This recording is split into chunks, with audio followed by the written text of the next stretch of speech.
Long distance races में हमारे पास 5,000 metre और 10,000 मीटर, देन इसके साथ ही हमें पता है मैराथन रेस और वॉक रेस जो है वो भी हमारी लॉन्ग डिस्टेंस रेसेस में इंक्लूड होती है। ने जो है वो अब तक लेन्स की बात हो रही थी, लास्ट डे भी क्वेश्चन किया गया था कि कितनी लेन्स होती हैं, तो वो 8 लेन्स होती हैं according to International Association of Athletic Federation के जो है वो 8 लेन्स 8 प्लेयर जो है वो एक टाइम पर दौड़ते हैं। देन स्प्रिंट रेसेस में आपको पता है कि जो रेस में लेन्स होती हैं वो कितनी होती हैं, तो वो 8 लेन्स की, एक लेन की चौड़ाई 1.22 मीटर, और इसको ये भी पता है कि उसमें ये जो जैसे व्हाइट कलर की लाइनें लगी हुई हैं वो 5 सेंटीमीटर चौड़ी होंगी, और स्प्रिंट रेसेस 400 मीटर के ट्रैक पर होती हैं और उसमें 2 गोलाइयां और 2 स्ट्रेट्स जो हैं वो इंक्लूड होती हैं। देन आज के टॉपिक की तरफ आते हैं जो कि हमारा टॉपिक है मिडल डिस्टेंस रेस। तो मिडिल डिस्टेंस रेसेस का स्टार्ट जो है वो स्टैंडिंग पोजीशन से या फिर कर्व स्टार्ट होता है। इसमें क्राउच स्टार्ट नहीं होता। स्टैंडिंग पोजीशन खड़े होकर या फिर जो है वो जैसे कहते हैं ऑन योर मार्क्स, तो वो थोड़ा सा अपनी बॉडी को बेंड करते हैं, झुकते हैं, कर्व की फॉर्म में आते हैं, और देन काशन के ऊपर, फायर के ऊपर उनका स्टार्ट होता है। मिडिल डिस्टेंस रेसेस में स्टैगर्स जो हैं वो दिए जाते हैं, लेकिन हाफ स्टैगर्स जो है वो दिया जाता है। इसके साथ ही ये भी पता होना चाहिए आप लोगों को कि मिडिल डिस्टेंस रेसेस में मैक्सिमम वन टाइम में कितने प्लेयर जो है वो रन करते हैं, तो ये 16 प्लेयर्स होते हैं, मैक्सिमम 16 प्लेयर्स होते हैं। अगर 16 से ज्यादा हो तो फिर उन्हें हीट की सूरत में गेम को कंटिन्यू किया जाता है और उनकी रेस करवाई जाती है। अब जब 800 मीटर है, 400 के मीटर जो है वो ट्रैक पर रेस हो रही होगी, तो फिर इसके लिए यहाँ पर ना कोई माइक ऑन कर रहा है, ऑफ कर रहा है, ऑन कर रहा है, ऑफ कर रहा है, तो काइंडली अपना माइक जो है वो कंसेक्टिवली ऑफ रखें। तो यहाँ पर मैं बात कर रही थी कि जब प्लेयर्स उनको स्टैगर्स दिए जाते हैं और उसके बाद एक टेंजेंट लाइन होती है जो कि सर आप लोगों को ये टॉपिक करवाएंगे स्टैगर से और टेंजेंट लाइन से रिलेटेड। तो जब वो क्रॉस करते हैं, उस लाइन को क्रॉस करने के बाद उनको इजाजत होती है कि वो अंदर की जानिब आ सकें। तो वो कब क्रॉस करते हैं, तो जो जिस प्लेयर को क्रॉस कर रहे होंगे उस टाइम पर वो ओवरटेक, हम इसको कहते हैं ओवरटेक करना, जैसे हम गाड़ी जो है वो दूसरे को क्रॉस करके आगे निकलती है, तो प्लेयर भी जब एक को क्रॉस करके दूसरे को से आगे निकलेगा तो वो ओनली राइट साइड होगा, ठीक है। प्लेयर हम इसके लिए ये भी कह सकते हैं overtake only right side to the other players. Then हमारे पास ये भी होना चाहिए कि इसमें मैंने ये बता दिया आप लोगों को कि स्टैगर्स कौन से यूज होते हैं, हाफ स्टैगर्स जो है वो यूज होते हैं।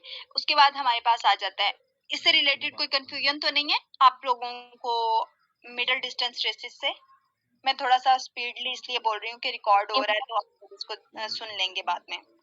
मैम हीट कैसे बोलेंगे, जैसे गेम्स बनाएंगे तो हीट का आपने यही बताया ना कि जब कोई एक प्लेयर दूसरे प्लेयर को क्रॉस करेगा तो उसकी राइट साइड से होके क्रॉस करेगा। राइट साइड से क्रॉस करेगा, क्योंकि मैंने ये आपको डायरेक्शन बताई थी कि डायरेक्शन किस डायरेक्शन में दौड़ते हैं, ये याद है आप लोगों को? जी मैम। जी मैम, डायरेक्शन में दौड़ डायरेक्शन में दौड़ते हैं तो आपका कौन सा हैंड इनर वाली साइड पर होता है? मैम इनर में लेफ्ट का। एग्जैक्टली तो जब गाड़ी भी क्रॉस की जाती है, रोड पर गाड़ी चला रहे होते हैं ना, तो जो किया जाता है वो भी जो है राइट साइड से किया जाता है, ओवरटेक जो है। और जो ट्रैक के ऊपर जब रेस हो रही होती है तो वो भी आपने जब एक प्लेयर को ओवरटेक करना है तो उसकी राइट साइड से करना है, उसको अंदर वाली साइड से, उसके लेफ्ट साइड पे जाके नहीं करना आपने उसको ओवरटेक। जैसा कि ये अंदर वाली होगी, ठीक है, आपने इस साइड से नहीं बाहर वाली साइड से उसको क्रॉस करते हुए आगे निकलना है, फिर क्रॉस करके उसके आगे जो है वो अंदर की जानिब आ जाए। हाँ जी सदाकत भाई आप पूछें। मैं पूछ रहा था कि कितने मीटर फासला ट्रैवल करने के बाद सिंगल लाइन में एथलीट आ सकता है, ये बता दो मेरा। ये मैंने आपको पहले बताया कि जो स्टैगर्स और टेंजेंट लाइन होती है वो आप लोगों को करवाई जाएगी, तो फिर उसमें आप लोगों को ये क्लियर हो जाएगा और वो किस तरह से वो फार्मूले के तहत पूरा एक मेथड है वो किस तरह से दिया जाता है, ये सारी कंफ्यूजन उसमें खत्म हो जाएगी आप लोगों की। क्योंकि अगर मैं उस साइड पे चली तो ये टाइम टेकिंग ज्यादा हो जाएगा ना, वो एक टॉपिक पूरा बन जाता है, उसके ऊपर एक पूरा लेक्चर बन जाएगा आप लोगों का। चले ठीक है, ठीक। हाँ जी, आप लोग आपको स्टैगर्स का नहीं पता? 200 मीटर के स्टैगर्स जो है वो 400 मीटर के स्टैगर्स कितने होते हैं, और उसके बाद टेंजेंट लाइन जो है वो किस तरह से होती है? वो भी पढ़े थे लेकिन वो 7-8 साल हो गए हैं तो ज़हन में हाँ नहीं है। तो इसी तरह से होते हैं 800 मीटर के लिए। वैसे चले मैं वैसे थोड़ा सा आपको इन शॉर्ट बता देती हूँ कि उसमें इंक्लूड करते हैं 200 मीटर के जो है वो स्टैगर्स प्लस 400 मीटर के स्टैगर्स और जो हमारी टेंजेंट लाइन होती है, ठीक है, उसको इंक्लूड करके उनको स्टैगर्स दिए जाते हैं। और फिर ये टेंजेंट का भी एक पूरा एक फार्मूला और किस तरह से वो दी जाती है। टेंजेंट लाइन के बारे में भी आप लोगों को पता होना चाहिए कि ये क्या होती है। तो बेसिकली जो है वो टेंजेंट का दारोमदार जो होता है ना वो एक ट्रैक की लंबाई पर होता है। अगर एक ट्रैक की लंबाई जो है वो हम कह सकते हैं 84.39 हो तो इसके लिए जो है वो 800 मीटर के जीने इस्तेमाल किए जाएंगे। और फिर पूरा ये एक तो इसीलिए मैंने कहा था कि ये एक टॉपिक अलग बन जाएगा। तो वो उसको शायद ये चीज कल भी क्लियर की थी कि वो सर उसको आप लोगों को ये पूरा टॉपिक करवा देंगे। चले ठीक है, अभी आप अपना कंटिन्यू करें, चले सर फिर कल करवाएंगे तो उससे कुछ। हाँ जी, देन हमारा जो है वो लॉन्ग डिस्टेंस रेसेस से रिलेटेड है। जैसा कि नाम से मैंने पहले बताया कि लॉन्ग डिस्टेंस है और रूल्स रेगुलेशन इसके एज इट जो है वो मिडल डिस्टेंस रेसेस के ही होते हैं। इसमें कौन कौन सी जो है वो रेसेस इंक्लूड होती हैं, इसमें 5000 की, देन 10,000 की मीटर की मैराथन रेस और वॉक रेस होती है। मैराथन के अंदर जो है कौन से होते हैं, इनमें लॉन्ग डिस्टेंस रेसेस का स्टार्ट कैसे होता है, स्टैंडिंग स्टार्ट होता है इनका। और इसके साथ ये भी आपको पता होना चाहिए कि मैराथन का इवेंट जो है वो कितना होता है, तो इसमें 42.195। और ये भी आप लोगों को पता है ना कि वो जंग हुई थी उसके बाद जीते थे और दोबारा आया वो पर्सन जो है वो उस बावर्ची का नाम क्या था? क्रोबस। जी क्रोबस ही मैम, था। प्रोबेसी हाँ था। जी, और वहां से ये मैराथन का स्टार्ट हुआ था और उसके बाद फिर मॉडर्न ओलंपिक्स में भी इसको इंक्लूड किया गया। तो ये हिस्ट्री भी थोड़ी सी आप लोगों को पता होनी चाहिए। और 42.195 किलोमीटर जो है वो फुल मैराथन होती है और हाफ मैराथन भी करवाई जाती है, जो इसका डिस्टेंस कितना होता है 21.097 किलोमीटर होता है। तो ये हमारा रेसिस से रिलेटेड है। और मैं क्वेश्चंस बता देती हूँ आप लोगों को जो के पेपर में सॉरी इंटरव्यू में पूछे गए थे। ये किसी और के इंटरव्यू में पूछे गए थे और मुझसे भी काफी सारे क्वेश्चंस रेसिस रिलेटेड पूछे गए थे। जैसा कि डायरेक्शन ऑफ रनिंग ट्रैक ये पूछा गया। Hurdles height for main and women, hurdles height आप लोगों को याद है? ये स्टार्ट में ही हमारे पास आ जाता है हर्डल रेसिस। तो 110 के लिए कितनी बताई थी आप लोगों को? 1.067 मीटर। 167। और जो है वो 1 हाँ जी वो सही बता दिया 167। 1.067। हाँ जी हाँ जी 1.067 मीटर। देन 400 मीटर फीमेल के लिए कितनी होगी हर्डल की हाइट? Ma'am 9.14 metre. नहीं भाई, मेल्स के लिए ज्यादा है। 9 वाली मेल्स के लिए 0.762 आई जी थिंक। जी मैम। 0.84। मेल्स के लिए 0.914 और फीमेल के लिए 0.83 0.83। गुड हो गया। हाँ जी, तो ये जो है और 100 मीटर में कितनी होगी उनकी हाइट हर्डल्स की? 0.84। 0.84। अच्छा जी, 400 में भी हर्डल्स की हाइट सेम होगी फीमेल्स के लिए और मेल्स के 100 मीटर में भी सेम होगी? क्या हो गया ये? 0.914 है। किस चीज के लिए? फीमेल के लिए है ये 100। अच्छा तो मैं मुझे तो ये याद है कि फीमेल्स के लिए जो 100 की होती है वो जो है वो चेंज होती है। जी वो कम होती है, इससे भी कम होती है, 0.84 से भी कम होती है ये। नो मैम, वो 0.7 समथिंग नहीं होगी? अच्छा, मैंने आप जी लोगों को शायद ये कहा था, मुझे एक बात बताइए। 0.762। मैंने ये नहीं आप लोगों को कहा था कि अगर रेस कम होगी तो हर्डल की हाइट ज्यादा होगी, और अगर रेस जो है वो ज्यादा होगी तो हर्डल की हाइट कम होगी, ठीक है? ये मैंने आप लोगों को बताया था। तो यहाँ पर नो मैम। मैंने ये बात बताई। जी मैम बताओ।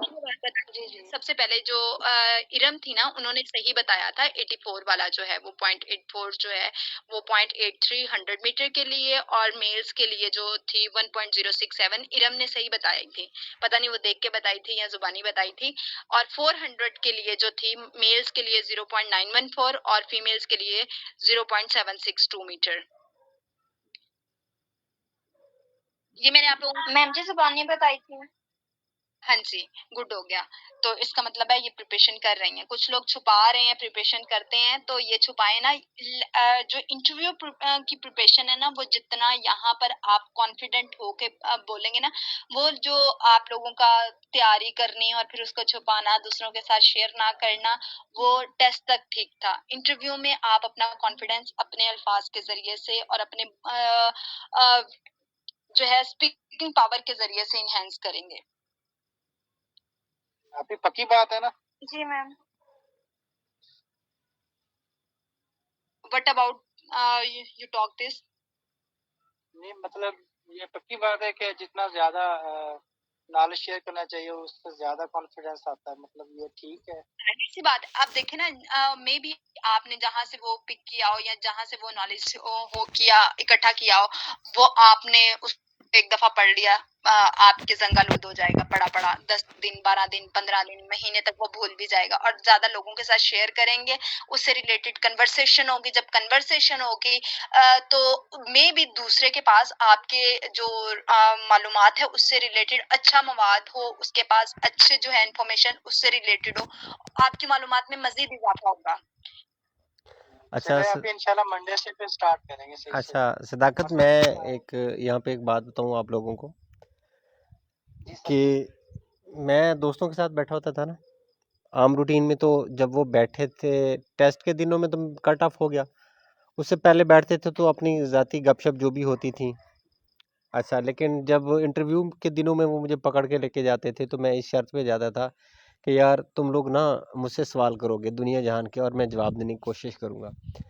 अच्छा, आप हैरान होंगे कि वो मुझसे उल्टे सीधे, अब दोस्त किस तरह के सवाल करते हैं, वो मुझसे उल्टे सीधे सवाल करते थे और मैं बिल्कुल प्रॉपर वेल ड्रेस होके उनके सामने बैठ के तरीके से और प्रॉपर वे में बोलता था। मैं कहता था यार आप मजाक उड़ाओ जो मर्जी करो, लेकिन मुझसे सवाल करो, मुझे बोलने का मौका मिले, ताकि मेरी जो स्पीकिंग पावर है वो अच्छी वो पॉलिश हो जाए मजीद।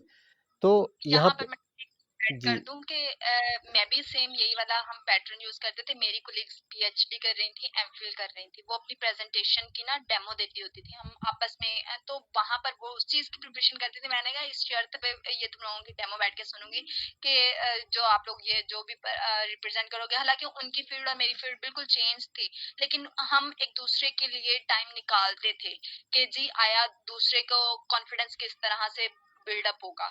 तो अब इस शर्त पे करते थे कि वो मुझसे फिर क्वेश्चनिंग करती थी मुझसे भी। हालांकि उस टाइम पे हम अपने आप को बस प्रिपेयर कर रहे थे कि हाँ जी हमने अपने आप को किस तरह से, ये था कि कॉन्फिडेंस था, लेकिन मजीद इसमें निखार कैसे लाना है। जी, हम लोग जो इधर ग्रुप में स्टडी कर रहे थे अपनी, वो तो थी जो फ्री टाइम की बात कर रहे हैं, जो भी हमें मिलता था मौका, हम किसी को भी पकड़ के भी भाई ज़रा ये 1 मिनट इंटरव्यू हमसे ले लें ज़रा।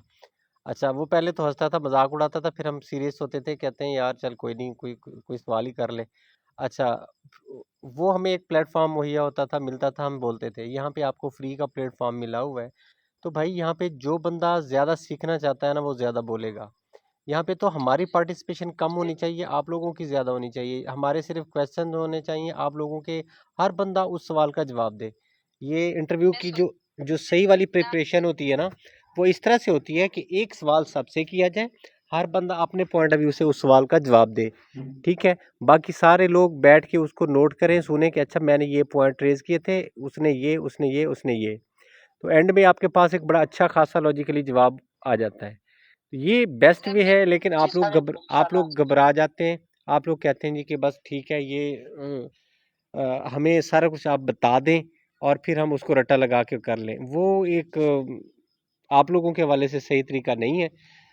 लेकिन कुछ टॉपिक ज़रूरी हैं जो आपको करवाने हैं, समझाने हैं, वो एक अलग बात है। लेकिन जो आपकी बोलने की पार्टिसिपेशन है वो ज़्यादा होनी चाहिए। जी सर, इंशाल्लाह हम नेक्स्ट टाइम इंशाल्लाह पूरी कोशिश करेंगे कि टफ टाइम दें आपको भी, मतलब जो है ना ये ऐसे सवाल करें जो मतलब कि नॉलेज बेस हो और सभी को फायदा हो उनका। जी, कभी सवाल सदाकत ऐसा दें। नाई के पास गए हो ना, जाते हैं ना? जी सर, जाता हूँ। अच्छा, अब नाई प्रैक्टिस कर कर के ना उसके हाथ इतने आदी हो जाते हैं कि वो दूसरी साइड पे देख रहा होता है, लोगों से बातें भी कर रहा होता है, उसके हाथ चल रहे होते हैं और वो सही कटिंग कर जी रहा होता सर। है बालों की। ऐसे है ना? जी ये सर, ऐसा क्यों होता ऐसे है? ही है सर, कि ऐसे। क्योंकि उसने अपने हाथों को इतना प्रैक्टिस करवाई हुई है कि वो अगर दूसरी साइड पे भी बोल ले तो वो हाथ से ही बाल काटते हैं, ठीक है? वो कान नहीं काट डालता। तो आप अपनी ज़ुबान की इतनी प्रैक्टिस करवाएँ, इतनी प्रैक्टिस करवाएँ कि कोई भी सवाल आए, आपका दिमाग काम करे ना करे लेकिन आपकी ज़ुबान चल पड़े। जी सर, इंशाल्लाह। जी, okay. Thank you sir. Okay, welcome.